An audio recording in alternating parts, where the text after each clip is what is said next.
Hello and welcome to the Responsive Family Sleep Podcast. I'm your host, Kim Hawley, holistic sleep coach, lactation consultant, peaceful parenting educator, and mom.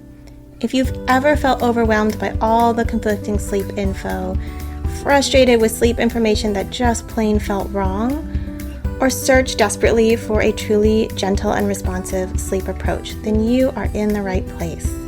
In each episode, we'll be answering your most pressing baby and toddler sleep questions, busting those sleep myths, and helping you understand truly developmental, biologically normal baby and toddler sleep, plus encouraging you to trust your intuition along the way. Let's get started. Hello and welcome back. Today we are talking about what to do when your little fights a nap. I think this has got to be one of the most frustrating things, or maybe it's fighting bedtime. I don't know.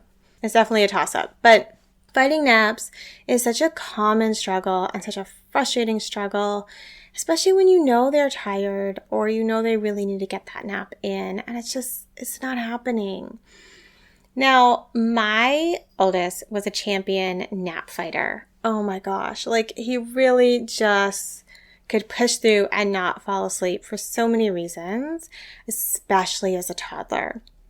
And so I promise you, I have been there. I have felt the frustration, dealt with the overtired, overhyper, wired, cranky kiddo who didn't nap when they were supposed to. And with my daughter, let me tell you, she dropped her nap, or tried to drop her nap, at the beginning of the pandemic in 2020 when she was 2.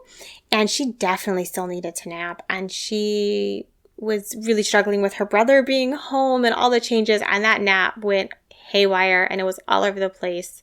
And so that was her big period of nap fighting when she still needed it. Overall, she was an easier napper, an easier sleeper. But naps, they're rough. And so I think it's really important to acknowledge that most babies will fight naps at some point.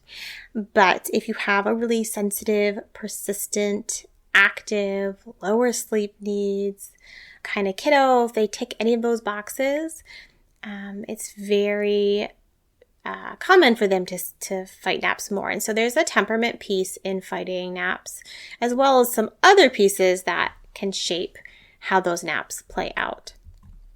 Now, when we figure out their formula for the smoothest naps we can get for them at that period, things often go a lot better. And that means we have the timings right, we have the transitions right, the routines right, the environments right for them, and can minimize some of the things that lead to them fighting naps so much.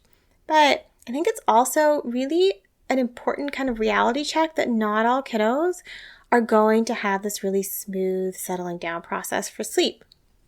And that's a temperament thing in many ways. And so sometimes it's not going to look exactly like we'd want, but a lot of times we really can take a bunch of that struggle out of the nap process and having it so it's not consuming our days and causing, the amount of stress that it can when your little is regularly fighting sleep. Oh my gosh, it's so stressful. So let's go through some of the big reasons why your baby or your toddler might be fighting naps. So first is around tiredness, and the timing piece of it all.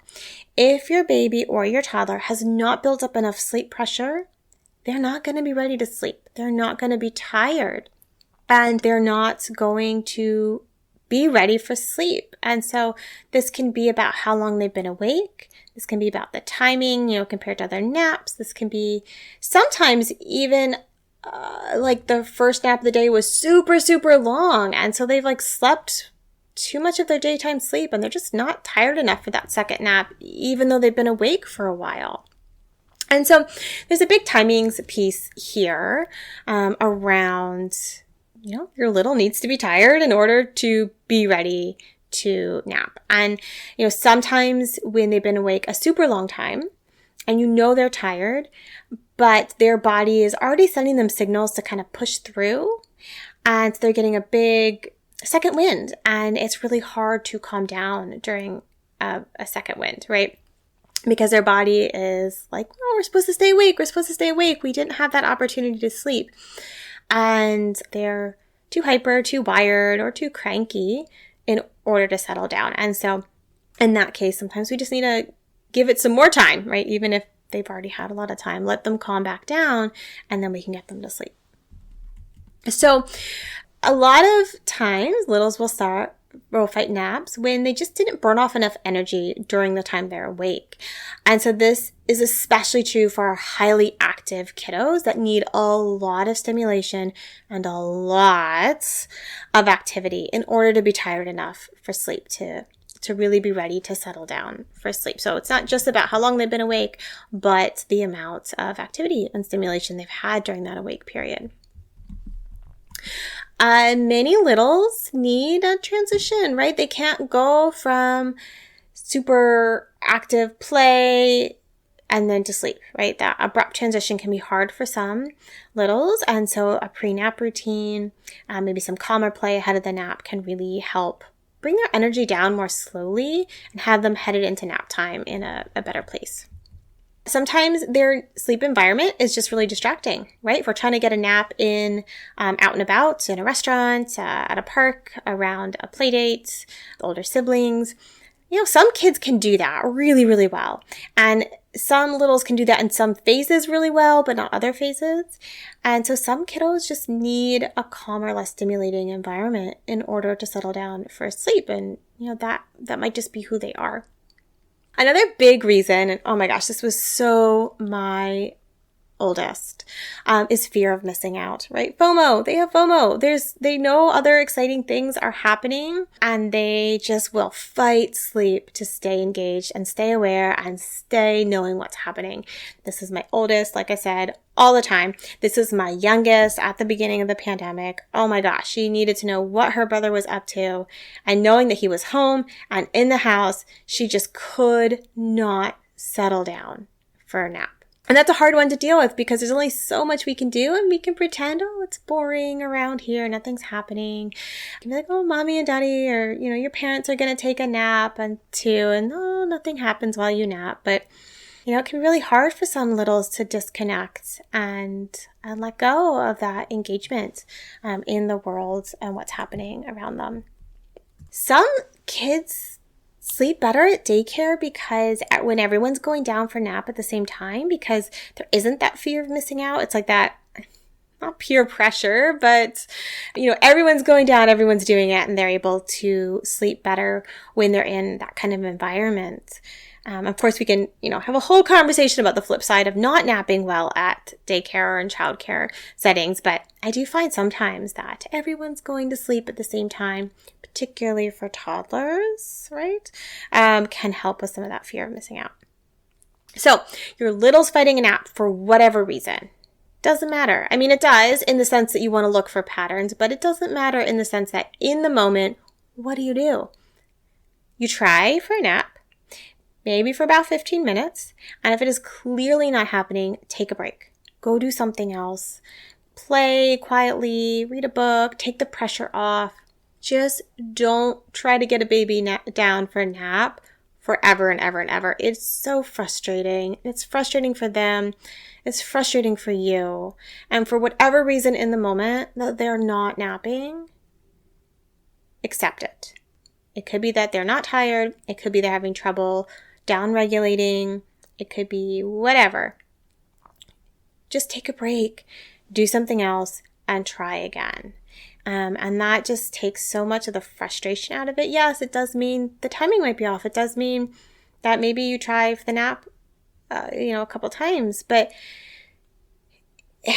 almost always that's better than trying for a nap for a really, really long time. Because if they're not ready, let's burn some energy off. Let's connect. Let's do something that's not going to get us as the parent super worked up and frustrated. Because if we get worked up and frustrated, kiddo is going to get more worked up and frustrated. And if we're talking about babies or I guess even toddlers, right? You can always pop them in a carrier, like baby wear them, or in a stroller and go for a walk. And if you have a little that does sleep well out and about, just wait for them to conk out, wait for them to go to sleep. So that's another option as well that doesn't necessarily work for all kiddos, but can work for some. So I hope this gives you some things to think about when you're having a little that fights naps. Something we didn't talk about, I just want to mention briefly before we go, is sometimes fighting naps does mean it's time for a nap transition, and that we need to not just reassess like a little bit of timings. Do they need to be awake longer? But really think about, do they still need this nap? Are we going to have days where we're going to drop the nap and be at a fewer naps or no nap? And so navigating that process is really a whole nother conversation, right? But I think it's another thing to think about, and to remember that every time your little is fighting naps, that does not necessarily mean that they are ready to drop a nap. And so there's a whole bunch of factors that will shape whether it's time to drop the nap, but that's not necessarily the first thing that I would jump to when they're fighting naps, unless you've troubleshooted some of these other things first and have a sense that, it's really time for that nap to go and for them to find a new nap rhythm. So from one parent, from one mom to another who's had quite the many, many, many naps with a nap fighting kiddo, I send you strength, I send you patience, and I hope this episode has given you some ideas, some things to look for, some patterns to look for, and adjustments you can make. Thank you for joining me today. I hope this episode left you feeling more informed, confident, and encouraged on your sleep journey. And just a reminder before you go that nothing in this episode is individualized to your specific sleep situation, nor is it to be taken as medical advice. Take what resonates, ignore what doesn't, and check with your healthcare provider about any medical concerns. Take a moment to subscribe to this podcast so that you'll never miss an episode. And take a moment to rate, review, or share an episode you love on social media. All of that helps parents just like you find me, this podcast, and this gentle and responsive sleep information. I'll see you next time.